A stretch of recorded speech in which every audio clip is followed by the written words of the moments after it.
So, kid, I hear you want to be a big brain. Suppose I could teach you a thing or two. But too bad. I hate maths. There's no way you're convincing me to do it.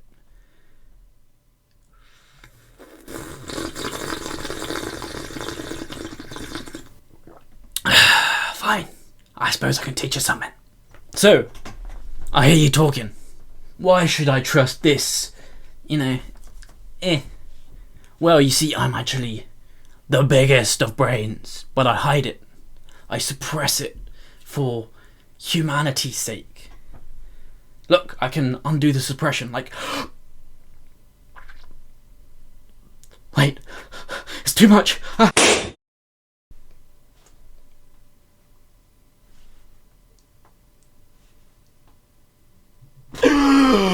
Oh, Jesus. Oh, I released too much. But anyway, on to today's topic. Now I know what you're thinking. He doesn't look big brain enough to teach me. Well, you're goddamn right. That's why we're going to introduce our very own professor, Professor Staples. Oh, awesome transition. Oof. I am good. Now today we'll be covering the Monty Hall Problem, which is quite a common problem that I think most people probably already know the answer. Because everyone's seen like the clip from 21 where it's like, oh, which one would you trick? And then there's like the smart kid that's like, you switch because it's 2/3, which is correct. That is actually the right answer. But a lot of people don't know why. Many a time, because I talk about this problem a lot in my spare time, people disagree. A lot of people still think it's 50-50, and even when they're told no, it's 2/3, they might accept it, but they don't understand it. But luckily this problem's not actually that hard. It's more about your way of thinking. You've got to think about it in the right way. For today's demonstration, we're going to need a door.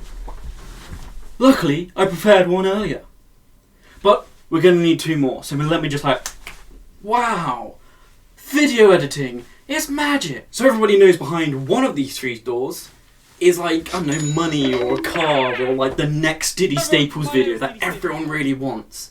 But then behind the other two is a goat or nothing or deadly lions that are going to rip your face off. Well, I mean, you might be into that, so the problem starts with you picking a door. Doesn't matter which door, any door. Okay, so you pick door A. Good choice. Me, the uber talented, charismatic, big brain game show host, knows which door has the prize behind it. And so you've picked A. I'm going to show you B. Wow, there's a chair. We don't want a chair.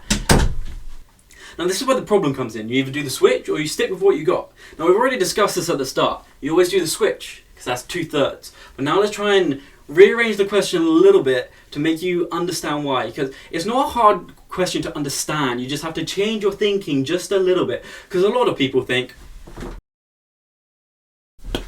B's out the running, and so now it's just A and C, so it's a 50-50 chance. Why do I care? Why would I switch? Let's change the thinking a little bit.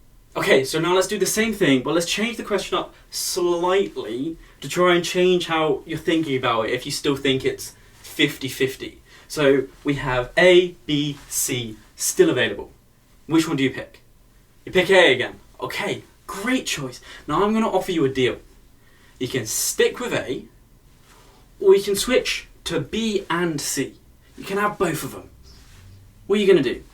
You can have just A, B and C. Now I know which door the prize is. Which one are you going to pick? Are you going to pick both, or... So you switched for the two doors, because that's better. Now I know what you're thinking.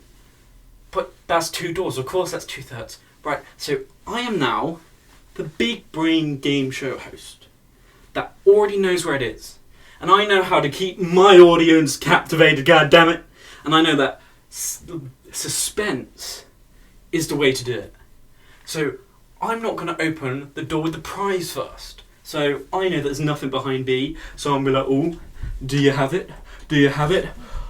Oh no, you don't have it. Now let's go check C. But we're back to where we started. I've opened a door and you've switched. Did you now regret switching because it's back to two doors and it's 50-50? Now, in that scenario, we're back to where we started. We have A as what you originally chose, and then you swapped to C, and B's open. But it made more sense to switch because you got offered 2 doors, and then I opened one and revealed that there was nothing behind it. But you already knew that. You didn't think there was 2 prizes. You already knew there was only 1 prize. And so revealing that one of your doors isn't a prize isn't telling you anything new. I'm just telling you that one isn't the one that's a prize. You knew that one of the doors that you chose wasn't going to be the prize. I just revealed which one. When the host reveals the door and asks you to switch, it gives the illusion of that you're not getting 2 doors, but you are still getting 2 doors because you chose 1 out of 3 doors and you got offered the remaining doors. The host just revealed which one of the 2 doors that you got offered wasn't the right one. But because you see it, you're like, okay, that one's out of the mix. So now it's just between these 2 doors. It's a good little trick to make you think, 50-50.